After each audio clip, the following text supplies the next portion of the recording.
दिखदी नहीं रिलैक्सिंग, बनो तेरा स्वैगर, लागे सेक्सी बनो तेरा स्वैगर, लागे सेक्सी। 3 साल फेल हाई स्कूल। अच्छा, लगातार गजब। धड़ाधड़ सारे विकेट गिरे। मुश्किल है अपना मेल प्रिय, ये प्यार नहीं है खेल प्रिय। अरे एमए फर्स्ट डिवीजन तुम, मैं हुआ मैट्रिक फेल प्रिय, फेल प्रिय। मुश्किल है अपना मेल प्रिय, मुश्किल है अपना मेल प्रिय। बाबू पढ़ा, साझी बैठ जा, सवेरे बैठ जा, दोपहर बैठ जा। कहते थे कि कम से कम 10 तो निकल जा, तो 12 हो जाए तो कुड़ी तू मेरी जान ले गई, मचल दिया साह ले गई, नैना चो मेरी जान ले गई, मचल दिया साह ले गई। साउथ में भी यही चल रहा है कि जो भी मिल रहा है टाइटल ट्रैक ही मिल रहा है। KGF chapter 2। हाँ, केजीएफ चैप्टर 2 है, या फिर टच चेसी चुड़ू रवि तेजा की है टाइटल ट्रैक। स्पाइडर महेश बाबू की है, उसका भी टाइटल, सरेनोडू टाइटल। ऐसी पता नहीं कितनी और अनगिनत मूवीज हैं। यहाँ से निकल के फिर मैं ननिहाल चला गया। ननिहाल हमारा है गोरखपुर में, चौरी चौरा के पास ब्रह्मपुर है। हमारी खुशनसीबी है कि हमारा गांव, हमारे लोग जैसे भी हैं, टेढ़ा है पर मेरा है, कुरकुरे हैं ये लोग। सत्य की खोज। वक्त की खामोशी का आलम कुछ ऐसा था, उन्हें कहना था बहुत पर कह ना सका। वक्त खामोश था, लेकिन वो खामोशी एक दिन टूटी। वो खामोशी टूटी तो कुछ इस मुकाम पे गई कि वो स्वर बने, राग बने, संगीत बना और एक नया नगमा शुरू हो गया। ये कहते हैं ना कि ज़िंदगी पानी की तरह होती है, वो कहीं भी अपना रुख अख्तियार कर लेती है। उसी तरीके से कहते हैं ना कि ज़िंदगी के मोड़ में बहुत सारे हिस्से आते हैं, कभी कठिनाइयाँ आती हैं, कभी मुसीबतें आती हैं। उन सारी मुसीबतों को पार करके एक छोटे से शहर से, एक छोटे से जगह से जब एक बड़े शहर में जाना होता है, तो उस छोटे शहर और उस छोटे गांव की अहमियत क्या होती है ना, जब उस बड़े शहर में आप जाते हैं तब पता चलती है। ये पॉडकास्ट आप देख रहे होंगे टाइम्स ऑफ हिंद पे, और ये पहला पॉडकास्ट है हमारा, हमारे बड़े भैया ब्रिजेश सांडेले जी के साथ। और ये पॉडकास्ट आपको बहुत कुछ याद दिलाएगा।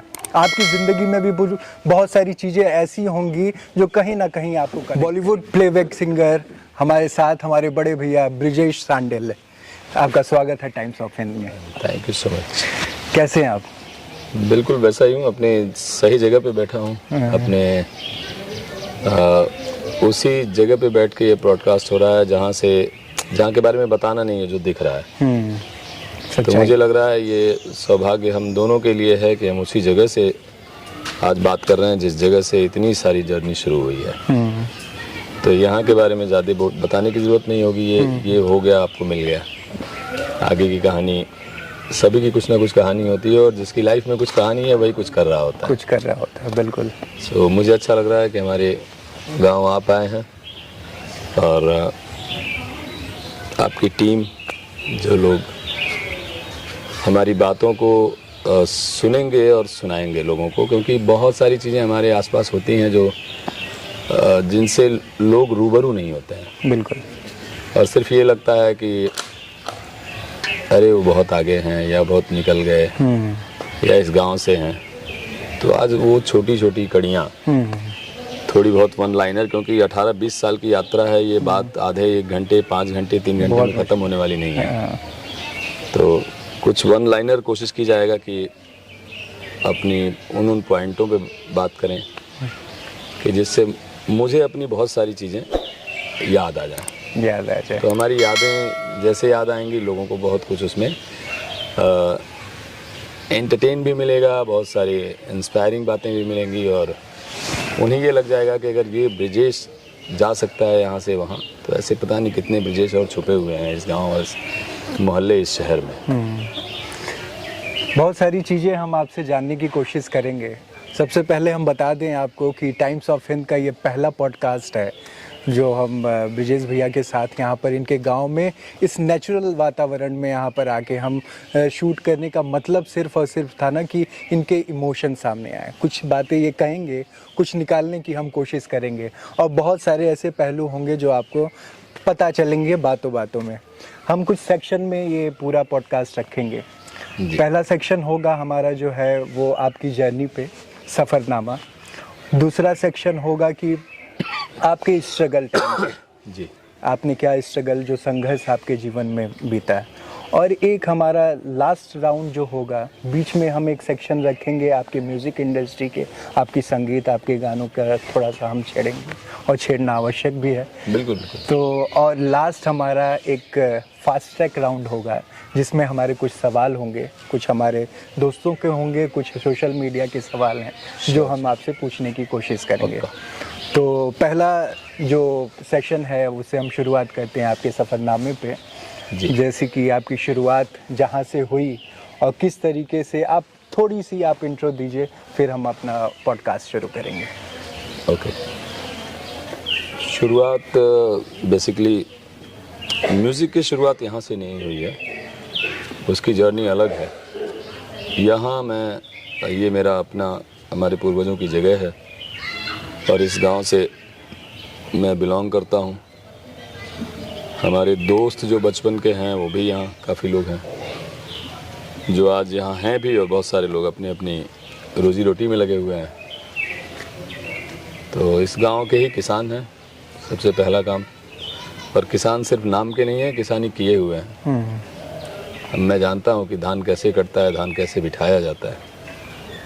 मैं जानता हूँ कि गेहूँ बोया कैसे जाता है, गेहूँ काटा कैसे जाता है, गेहूँ दाया कैसे जाता है, गेहूँ ढोया कैसे जाता है। वाह।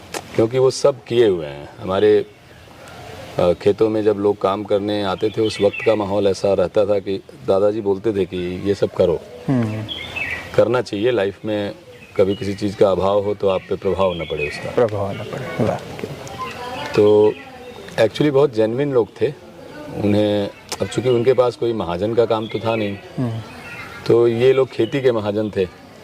तो इन्हें लगता था कि भाई अपने बच्चे इन चीज़ों को ठीक से जाने, तो ये सब थोड़ी खेती बाड़ी भी जानते हैं अच्छे से, और इसलिए शायद आज शहर में रहते हैं तो बहुत सारी चीज़ों को फील कर पाते हैं। ये अनाज अच्छा है, ये अच्छा नहीं है, ख़रीदने में इंटरेस्ट रहता है। ऐसा नहीं है कि खाली ऑर्डर कर दिए और मॉल से हमारे पास सारे सामान आ गए। मैं खुद जाता हूँ, मैं अभी भी चावल, गेहूँ जो भी देखना रहता है एक बार देखता हूँ, फिर ऑर्डर तब करता हूँ कि जब मैं संतुष्ट हूँ। सब्जियाँ भी लेनी होगी तो मैं देखता हूँ जा कर के कि हरी सब्ज़ी कौन सी है, उसकी क्वालिटी पहचानता हूँ, क्योंकि मैं किसान हूँ।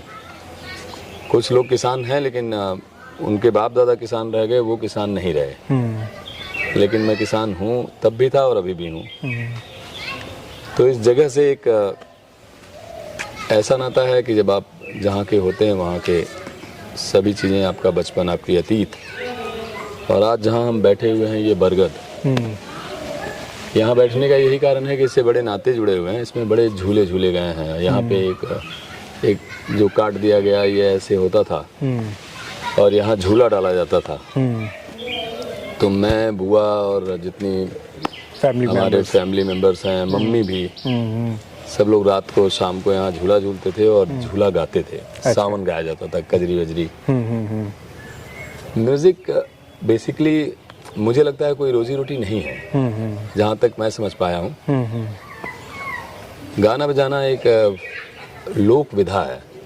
आप जहाँ से भी होते हैं वहाँ उसको फोक बोला जाता है। आप जहाँ से होते हैं उन जगहों पे वो ट्रेडिशनल उस तरह की गायकी की जाती है।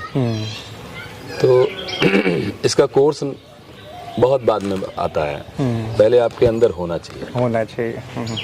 तो वो ईश्वरी देन है, वो अगर वो चूज़ करता है कि आप उसके लायक हैं कि नहीं।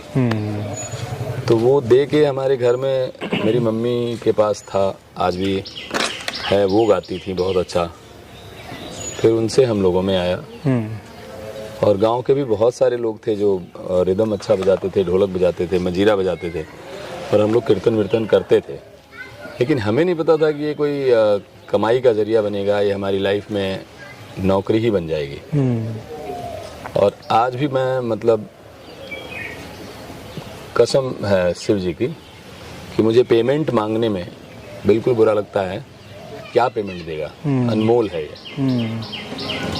तो इसलिए अब मैनेजमेंट है, ये लोग हैं, बीच में जो भी मांग लें कर लें। पूरे माहौल और बरगद के पेड़ों के बारे में क्या खूबसूरत परिचय दिया, और कहीं ना कहीं ये दिल को छू भी जाता है जब इस माहौल में आप रहते हैं।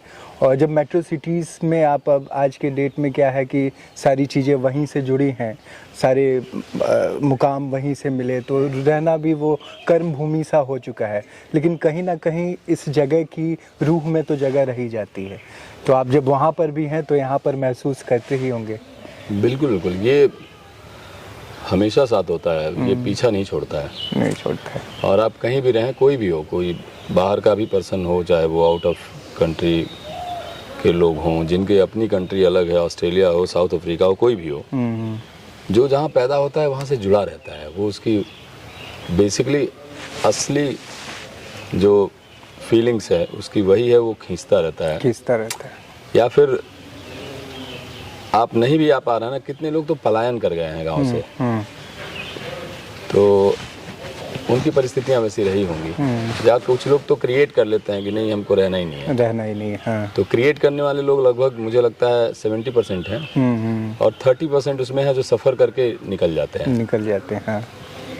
तो हम लोगों को, हमारी खुशनसीबी है कि हमारा गांव, हमारे लोग जैसे भी हैं, टेढ़ा है पर मेरा है, कुरकुरे हैं ये लोग कि ये हमें, अच्छा इनमें भी एक ऐसा नेचर आ जाता है ना, जब आप गांव आते हैं, कोई भी बाहर रहता है, जॉब करके आता है, पैसे कमा के आता है, तो गांव के लोगों को ये उम्मीद होती है कि आया है तो वो खुद हमसे बात करे। और पहले मैं नहीं समझ पाता था, मुझे लगता था कि ऐसा क्यों, मैं वहाँ से यहाँ तक आ गया, ये लोग यहीं पे आके बात नहीं करते। वो मतलब बड़े शर्मीले लोग हैं, और उनका शर्माना भी ऐसा लगता है कि बहुत रूढ़वादी लोग हैं, कि बात ही नहीं करना चाह रहा। आप जैसे बोलेंगे ना, वो मतलब उड़ेल देंगे अपनी सारा प्यार, फिर पूरा सूद समेत वो मिल जाएगा, सूद समेत देते हैं। तो मुझे ये कुछ काफ़ी समय से ये फील हुआ। तो मैं आता हूँ तो मैं 2 घंटे के लिए भी आऊँ ना, मैं फटाक से पूरे गांव का एक चक्कर लगाता हूँ। ऐसा लगता है कोई नेता चुनाव लड़ने वाला है, जबकि उससे कोई लेना देना नहीं है। तो मैं फटाफट जो लोग भी मिलते हैं। प्लान चल रहा है क्या? बिल्कुल नहीं ऐसा कोई प्लान नहीं है। मेरे अपने लोग हमेशा मुझे आर्टिस्ट की तरह देखे हैं, और जिसमें हर तरह के, हर तबके के लोग हैं। यही एक ऐसा फील्ड है, और मेरा जगह ऐसा जगह है कि जहाँ पे कोई वाद नहीं है। जो यहाँ बहुत सारे वाद चल रहे हैं, बिरादरीवाद, धर्मवाद। म्यूजिक और गाने की वजह से हमको लगता है हम हर घर में बसते हैं, और हर घर के मेंबर हैं हम। बिल्कुल, फैमिली मेंबर हैं। तो मैं नहीं चाहता हूँ कि इतना खूबसूरत मौका मैं खो दूँ, और कभी कुछ करने का अवसर अगर रहा तो बहुत प्रेम से करूँगा, नहीं तो बाहर आ जाऊँगा, परेशान नहीं करूँगा। कुछ चांसेस हैं, आप शब्दों पे ध्यान दें तो कुछ समझ में आएगा आपको। पॉडकास्ट को हम आगे बढ़ाते हैं, तो उस जर्नी पे चलते हैं जब आपकी शुरुआत हुई म्यूज़िक इंडस्ट्री में। कहते हैं ना कि आपने कुछ सोचा और वो ज़ुबान खुली और वो शब्द निकले, वो राग निकला, और वो स्वर आपको यहाँ से कहीं और ले गया। तो वो पहला कदम कहाँ का था? पहला कदम पहले तो यहाँ से निकल जाना था। बहुत नाराज़गी के साथ निकल गए थे पिताजी के साथ। कुछ पिताजी नाखुश थे, परिवार मतलब दादा और पिताजी ही हमारा पूरा गाइड करते थे यहाँ की पूरी फैमिली को। पढ़ने में मैं बहुत अच्छा इसलिए नहीं था कि पढ़ाई का माहौल नहीं दिया गया। माहौल देना ज़रूरी होता है। हर बच्चे ऊपर से ब्रिलियंट होके नहीं आते हैं कि दिया लेके पढ़ रहा है, जोरिया में पढ़ लिया, वो सब जो बताया जाता है वो कोई 2-4 लोग होते हैं, लेकिन 96 बच्चे तो ऐसे ही होते हैं जिनके लिए माहौल क्रिएट करना पड़ता है। बिल्कुल, कि बाबू पढ़, सांझी बैठ जा, सवेरे बैठ जा, दोपहर बैठ जा। तो ये सब इसलिए बोला जाता था कि बच्चों में पहले हैबिट तो ले आइए, एक साथ बिठाइए, एक साथ उठाइए, उनकी कॉपी चेक करिए, साप्ताहिक उनकी जो टेस्ट होता है वो करिए। और ये ऐसा नहीं है कि आज के 20 साल 25 साल पहले नहीं था। यहीं पे हमारे पापा जी के उम्र के लोग जो हैं उसमें कई लोग ऐसे हैं जिनके माता पिता मजदूर थे, काम करते थे, घर के अपने किसान थे, लेकिन अपने बच्चों को जो चाहिए था वो दिए हैं। और उन्होंने कोई उनको खजाना नहीं दिया है, लेकिन उन्होंने उनकी भावनाओं के साथ अपनी भावनाओं का मेल किया। हाँ। तो वो भी तो 60 साल पहले की बात हो गई ना। तो और मुझे ये भी लगता है मेरे गांव में जिस तरह के लोग हैं, किसान प्रवृत्ति के लोग हैं, तो उसमें अगर ये उस किसान में ये भावना है तो मुझे लगता है अच्छा और सच्चा किसान वही है जो बच्चा भी अच्छा पैदा किया, अनाज भी अच्छा पैदा किया। क्या बात। क्योंकि वो सही किसान है। अपने बच्चे का भी उसका बच्चा उसकी खेती है और वो उसका किसान है। बिल्कुल। तो पिता तब हुआ वो जब अच्छे अनाजों को अच्छे से पैदा करता हो और अच्छे पालन पोषण के साथ घर में ले आए। परवरिश। तो वो परवरिश आपका दोनों तरफ लागू होता है। हमारे यहाँ नहीं था, तो मैं यहाँ से चला गया था, नाराज वाराज हुआ थोड़ा, और यहाँ से निकल के फिर मैं ननिहाल चला गया। ननिहाल हमारा है गोरखपुर में, चौरी चौरा के पास ब्रह्मपुर है जी। और पैदा मैं एक्चुअली वहाँ हुआ था। अच्छा। तो मुझे लग रहा है जहाँ पैदा हुआ था वहीं पहुँच गया मैं। हाँ, वापस फिर से एक और जर्नी शुरू करने के लिए। शुरुआत। हाँ, ये तो धरोहर है, बाप दादा जो दे के जाते हैं उसी को लोग अपना संपत्ति मानते हैं। लेकिन मैं जहाँ पैदा हुआ वो ब्रह्मपुर है और ब्रह्मपुर में रिटर्न गया। वहाँ से मेरी जर्नी शुरू हुई। म्यूजिक की नहीं शुरू हुई, अब मेरी जर्नी शुरू हो गई। ओके। कि जो भी उतार चढ़ाव है वो मेरे मामा जी, मेरे नाना जी बहुत मानते थे लोग। तो पढ़ाई आपकी यहीं से छूट चुकी थी? 3 साल फेल हाई स्कूल। अच्छा। लगातार गजब। धड़ाधड़ सारे विकेट गिरे हैं। फिर 2 साल प्राइवेट, जब मामा जी के यहाँ चला गया था तो भरते थे लोगों के कहने पे। मेरा मन नहीं था, हमको ये नहीं लगा था पास हो जाए किसी तरीके से। हाँ, लोग कहते थे कि कम से कम 10 तो निकल जा। हाँ। तो 12 हो जाए तो और हमको लगता था क्या ही करेंगे निकल करके। हाँ। इससे कोई मतलब है नहीं। ये सर्टिफिकेट तब काम आएगा जब हमको शादी करनी हो और चपरासी बनना हो, एक मोटरसाइकिल लेनी हो। ये सब इरादे थे नहीं हमारे। तो ये पहले बहुत चलता था। ड्रीम बिग वाला कॉन्सेप्ट आज से उस समय भी लागू होता था, और आज की जनरेशन जब ये चीज़ को सोचती है तो कहीं ना कहीं इस पे क्या कहना चाहेंगे? जो सोच बड़ी लोग कहते हैं ना कि तू तो हमारे तरफ, बहुत छोटे बच्चे जो हैं उनकी ख्वाहिशें बड़ी होती हैं, लेकिन जब उन ख्वाहिशों को सामने रखते हैं तो कहीं ना कहीं हास्य बन जाता है, मजाक उड़ाना शुरू हो जाता है।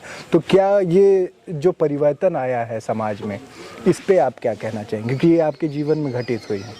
ये बहुत अच्छा माहौल आया है कि आज कम से कम हर बच्चे में उसका बाप अपने सपने देखता है। और मुझे लग रहा है कि आज वो स्ट्रगल नहीं है जो हम करके गए हैं। अभी भी गांव में ऐसे घर हैं, ऐसी चीजें हैं, लेकिन अब गांव भी अवेयर हो गया है। बच्चे अवेयर हो गए हैं। एक मोबाइल आया नहीं कि वो पूरे रील बना करके अपनी भावना बता ही देगा कि मैं क्या करना चाह रहा हूँ। हाँ, बिल्कुल। गांव भी पसंद कर लेता है। गांव में अब जो उस एज ग्रुप के लोग हैं वही उसके प्रमोशन करने वाले लोग हैं। ऑब्वियसली बात। तो वो प्रमोट करते ही हैं। हाँ। मेरे गांव के भी बहुत सारे ऐसे बच्चे हैं जो रील्स बनाते हैं, जो और भी कई चीज़ें करके डालते हैं। तो मेरे पास जब भेजा जाता है तो मुझे लगता है यार कम से कम इनके पास एक मोबाइल वाला मंच है। हाँ। जो कहीं भी अपना खड़े होके कहीं से भी कुछ भी करते हैं, और मुझे अच्छा लगता है देख करके ये डेयरिंग आई इनमें। हाँ। और उसके व्यूज, फॉलोअर्स धीरे धीरे बढ़ ही रहे हैं। पहले हम लोगों के पास ये नहीं था, तो ये माहौल बदला है। एक क्वेश्चन था इसी व्यूज़ और माहौल के बारे में, जो ये सोशल मीडिया का प्लेटफॉर्म आया।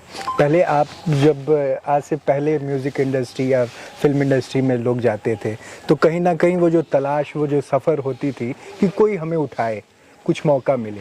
आज बहुत सारे प्लेटफॉर्म हैं। मैंने देखा है कि बहुत सारे ऐसे एक्टर्स या सिंगर्स उस सोशल मीडिया प्लेटफॉर्म पे घर में गाने गा के उनको एक प्लेटफॉर्म मिल गया। तो कितने हद तक ये जो फ्यूचरिस्टिक चीज़ें हैं, जो सोशल मीडिया का ये क्रांति आया, जो रिवॉल्यूशन आया, कितना आपको लगता है कि कुछ हार्म कर रहा है, या कुछ कितने परसेंटेज आप इनको देना चाहेंगे? इससे क्या निकल के सामने आ रहा है समाज में? सबसे पहले जब ये आया है तो मुझे लगा कि बहुत ही खूबसूरत चीज़ आया है, बहुत ही खूबसूरत प्लेटफॉर्म आया है कि हर आदमी की पहुंच जो इंडस्ट्री तक नहीं है, जो उस जगह तक नहीं पहुंच पाते हैं, वो अपनी घर बैठे भी अपनी बात कह सकते हैं। बिल्कुल। बट इसका और इसका फ़ायदा हुआ, बहुत सारे आर्टिस्टों को हुआ, बहुत सारे आम लोगों को हुआ जो आज बड़े आर्टिस्ट, खास आर्टिस्ट बन गए हैं, या जिस भी फील्ड में हैं वो अच्छे वक्ता बन गए हैं, वो अच्छे उनके लोग सुनने वाले हो गए हैं। लेकिन इसका इस्तेमाल हमें लग रहा है कि वो लोग भी गलत कर रहे हैं जो लोग इससे ग्रोथ कर गए।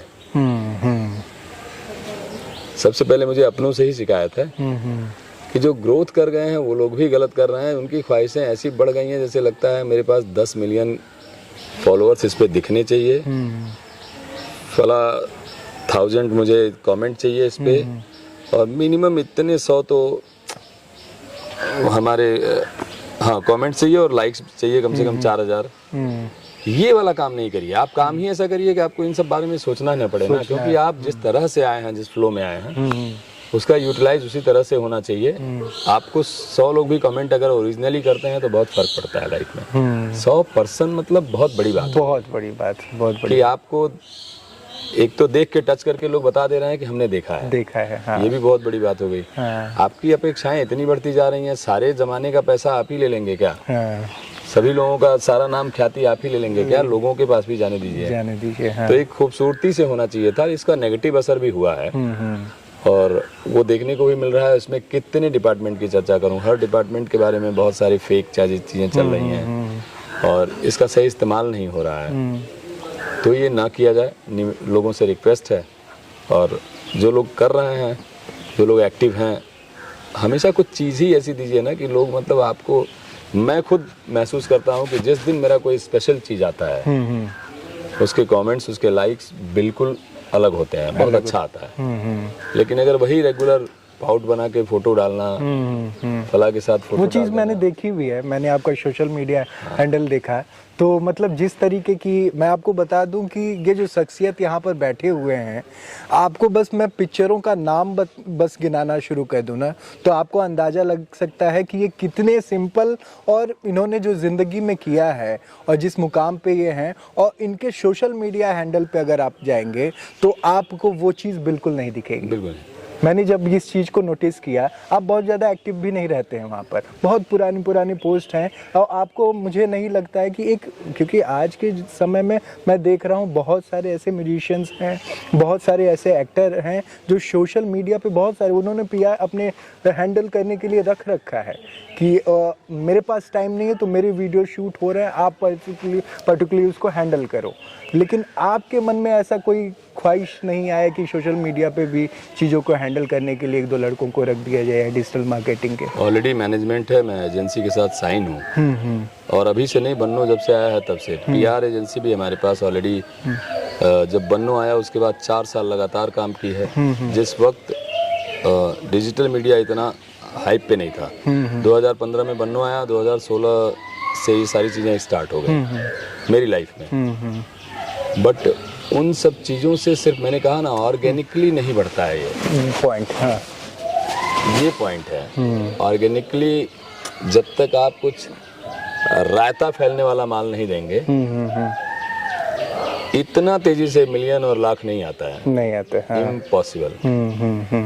और अगर किसी का आया है तो बहुत ट्रू आर्टिस्ट है, वो या तो बहुत देसी हो, कुछ गा गया है जिसको छू गया है लोगों को, दिलों को, वो वायरल होता है। लेकिन ये रेयर होते हैं, ये रोज नहीं पैदा होते हैं। अगर रोज आर्टिस्ट इतना ही लेके आ रहा है और जब आप उसका लाइव सुनते हैं तो पता चल जाता है कि तो जीरो है, कुछ भी नहीं है, आपको भी खलता होगा कि बिल्कुल यार ऐसा तो मैं भी गा सकता हूँ, हाँ, इससे बेहतर गा सकता हूँ। तो काश ये ओरिजिनली होता। तो मेरा, जितने लोग, अब आप जाके देखेंगे तो सिर्फ जब मैंने काम किया है तभी का कुछ डाला गया है, बेवजह नहीं डाला गया है। अभी भी उस पे वही पड़ा होगा। मैं इससे पहले बेंगलोर शो करके आया, अभी प्रयाग करके आया, लेकिन इन चीज़ों को इसलिए भी नहीं डाला है कि इनके कुछ कट्स, शोरील जो बनाए जाते हैं, रील बनाए जाते हैं, मुझे ऐसा फील आ रहा था कि प्रयाग का मैं जो कर रहा हूँ मुझे वो लेवल नहीं मिल रहा था। अच्छा। तो बेवजह पुराना पोस्टर चिपकाने का मन नहीं था। बाकी लोग क्या करते हैं, पुरानी चीज़ों को भी उठा करके डेट बदल देंगे, डाल देंगे। हाँ। नहीं भी काम कर रहे हैं तो भी यो फला जगह रॉकिंग एंड ये वो सलमान खान भी गाने लगते हैं आज के डेट में। हाँ, उनकी भी आवाज़ भी फिल्टर सलमान करके। सर तो गाते ही हैं, और उनको वो जानते हैं कि वो सिंगर नहीं है, लेकिन उसके अलावा भी वो उस फीलिंग्स को, पता नहीं, मैं सलमान सर को सुना हुआ हूँ, मैं हूँ हीरो तेरा, सोल गाता है, गला नहीं होता है।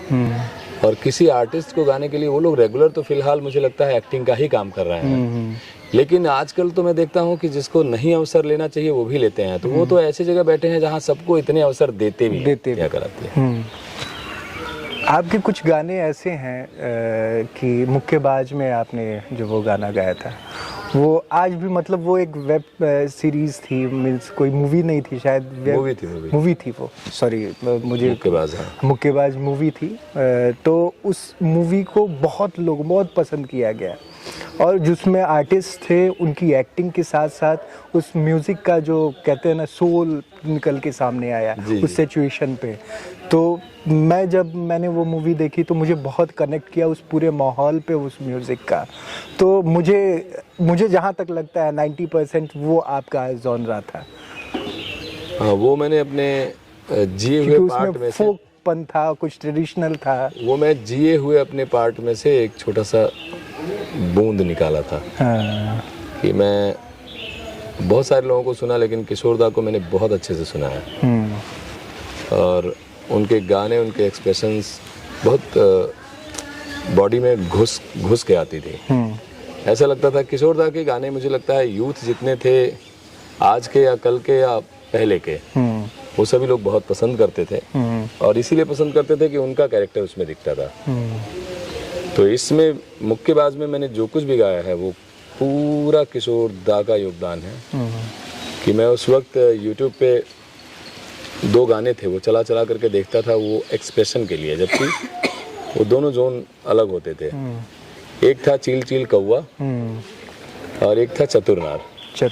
हाँ। कि वो चहक कैसे आती है, और मैं ये सुना हुआ था पहले, बहुत गाया भी, घर में गाया हुआ हूँ।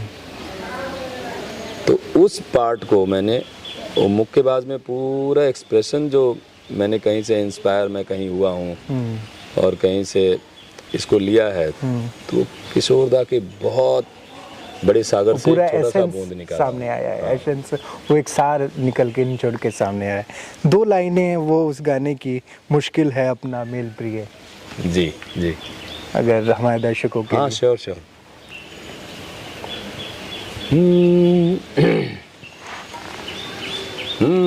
मुश्किल है अपना मेल प्रिय, ये प्यार नहीं है खेल प्रिय। अरे एमए फर्स्ट डिवीजन तुम, मैं हुआ मैट्रिक फेल प्रिय। मुश्किल है अपना मेल प्रिय, मुश्किल है अपना मेल प्रिय। तुम अरे अफसर बाबू की बेटी, मैं फ्रस्ट्रेशन का बेटा हूँ। तुम जबड़ी खीर मलाई हो, मैं स्कूटर लमरेटा हूँ। इस कतर जो छुप छुप कर आपस में प्रेम लड़ाएंगे, तो एक रोज तेरे डैडी अमरीश पुरी बन जाएंगे।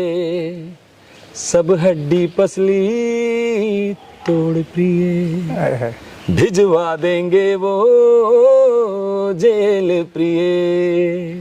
क्या बात है, क्या बात है। मेरा इस गाने के बाद एक सवाल फिर से सामने आता है जी। आपका जो गाना है, 2 गाने मेरे बहुत पसंदीदा गाने हैं जो आपने तनु वेट्स मनु से वो गाना बनो जो गाना था, उसमें कितनी हरकत, कितना खेल, कितना मतलब रौनक उस गाने में। इतना कैसे, आप क्या सोचा था उस गाने को जब आपने बनाया, जब गाया, तो आपको उम्मीद थी कि इतना बड़ा हिट होगा? नहीं, किसी गाने से उम्मीद करना बंद कर दिया था, क्योंकि स्टार्टिंग में जब पहला गाना मेरी लाइफ का ओए लकी लकी ओए मूवी में मैंने गाया था, तो उससे पहले भी बहुत गानों से उम्मीद रखता था। मैं लगता था कि अब बड़ा गाना आ रहा है, अब बड़ा गाना आ रहा है। बट जैसे रिलीज हो गई 2-4 फिल्में और गाने बड़े नहीं होते थे, फिल्म बड़ी थी लेकिन गाना बड़ा नहीं होता था, तो धीरे धीरे ये आदत डालनी शुरू कर दी कि मुझे किसी भी काम से कोई भी उम्मीद नहीं रखना है। ये नौकरी है, करते जाना है, जब लॉटरी लगनी होगी लगेगी, और नहीं लगा तो देखा जाएगा। तो बन्नो तलक आते आते तो मैं ठंडा हो गया था। मुझे ठंडा मतलब ये कि मुझे लगता था कि और एक गाना आ रहा है, आने दो। तब तक 8-10 फिल्मों में गा चुका था मैं। जबकि मेरी टीम बहुत एक्साइटेड थी। तनिष्क बागची जो आज का बहुत बड़ा नाम है, और वायु, तनिष्क और वायु ने म्यूजिक किया था। ये लोग एक्चुअली एक्साइटेड थे। और रिकॉर्ड हुआ तो भी बहुत अच्छा लगा इनको। मैं 15 मिनट में गा के आ गया था ये गाना। 15 मिनट में काम पूरा ओके। और जब ये फाइनल हुआ तब भी ये बहुत एक्साइटेड थे कि सबसे पहले डायरेक्टर ने, आनंद राय जी ने कहा कि ये वॉइस बहुत यूनिक है और यही चाहिए। तो इस पे भी खुश थे वो। फिर शूट हो रहा था तो बोले बहुत बड़ा शूट हो रहा है, बहुत अच्छा हो रहा है। तनु बेट्स मनु का ये गाना है। इस बात से बहुत सारी चीज़ें छोटी छोटी थी जिनकी वजह से वो बहुत खुश थे। हाँ। लेकिन मेरी कहीं ना कहीं ये सब चीज़ें मर चुकी थी। मुझे ऐसा लगता था कि इनका डेब्यू है, अभी ये पहली है, तो इसलिए ये एक्साइटेड हैं। ये बहुत लाजमी है। अच्छा, कहीं एक सवाल और आता है, ये पूरी पिक्चर जो है वो उत्तर प्रदेश, पूर्वांचल, लखनऊ, और एक आपने वो पिक्चर भी जब आप उसको महसूस भी किया होगा, क्योंकि एक जब सिंगर होता है तो मुझे बहुत डिटेल्स तो नहीं पता मेन स्ट्रीम में क्या किस तरीके से चीज़ें होती हैं। क्या उस पूरी मूवी का असर वो संगीतकार पे भी पड़ता है? उसका असर पड़ता है कि उनके सीन्स जो हैं, तो आप इसी परिवेश से, पूर्वांचल से आप आते हैं, तो क्या उस गाने में वो दम जो आप छोड़ पाए, यहीं के होने के वजह से ऐसा कुछ तो नहीं हुआ? 100% है ऐसा। ये सिर्फ और सिर्फ मैं अगर इस गांव का नहीं होता, इस गांव का एकदम पर्टिकुलर, ये पूरा श्रेय यहाँ इस गांव के उन व्यक्ति लोगों को जाता है जो लोग यहाँ पे, मैं गेहूं की कटाई के बाद रात में कुछ प्रोग्राम लोग रखते थे, खुशहाली मनाते थे कि सबके अनाज अंदर आ गए, और आल्हा वाल्हा गाते थे लोग। तो ये जो वॉइस का जो एक टेक्सचर है, मैं उन्हीं लोगों को गाया हूँ। अब वो लोग इस समय नहीं रहे, उसमें 2 लोग बहुत अच्छा गाते थे। एक जन थे जिनको हम लोग जियावन दादा बोलते थे, और एक दत्तू दादाजी थे। अच्छा। वो दोनों लोग ऐसे ओरिजिनली गुप्ती वगैरह लेके गाते थे, जिसमें अंदर ऐसे निकालते थे तो तलवार सा निकलता था। और एक दूसरे से एकदम योद्धा की तरह लड़ के गाते थे, और आवाज़ बहुत बुलंद थी। और उन लोगों का कद रहा होगा जैसे राजपाल यादव जी हैं। अच्छा। छोटा कद, बड़ा धमाल, लेकिन आवाज़ बहुत बड़ी थी। कि अगर वहीं से वो बोल दें तो मतलब किलोमीटर भर के लोग वापस आ जाएंगे। अच्छा। क्योंकि गांव में इतनी नॉइज़ होती नहीं है। यहाँ बोल दें तो आ जाएंगे लोग।